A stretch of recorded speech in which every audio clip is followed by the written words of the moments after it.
Salut tout le monde, aujourd'hui on se retrouve pour une nouvelle vidéo. On va faire une analyse du marché. Du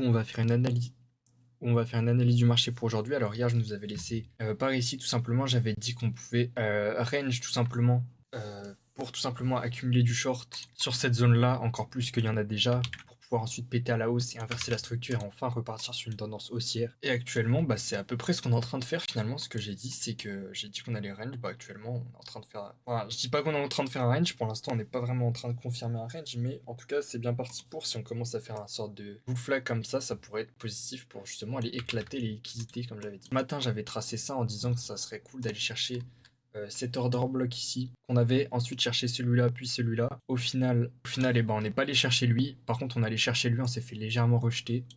Ensuite, on allait chercher le deuxième. En pic comme ça, on s'est fait rejeter ensuite. C'est un peu dommage parce que j'avais mis un ordre ici, au milieu de l'order block avec un SL ici. Du coup, j'aurais pu encaisser quand même un petit 2R. Bon, c'est pas énorme, mais j'aurais pu encaisser quand même pas mal. Mais c'est déjà ça, mais du coup, mon téléphone, il avait plus de batterie, donc je me suis fait un peu douiller.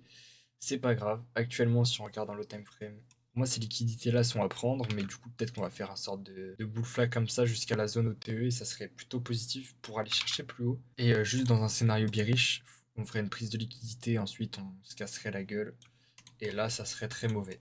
Parce qu'on a quand même pas mal de liquidités ici, donc ça serait bien d'aller les prendre avant de prendre ce qu'il y a en haut, pour pouvoir partir léger, on va dire. Pour ce qui est d'Ethereum, Ethereum, pour moi, toujours le même scénario qu'hier. Faut qu'on aille chercher ces zones-là avant de soit de se faire rejeter, soit de partir plus haut.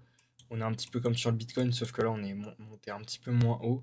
Mais au final, on fait un petit peu la même chose, on fait une montée en escalier. Peut-être qu'on pourrait faire du coup une ABC jusqu'à la zone OTE. Pour ensuite pouvoir repartir, ça serait un truc positif à faire. Pour l'instant, il n'y a rien d'intéressant. Je vous call sur mon Telegram si je vois des petits trades, des petits scalps à prendre. Et puis moi, je vous laisse là. Merci d'avoir regardé.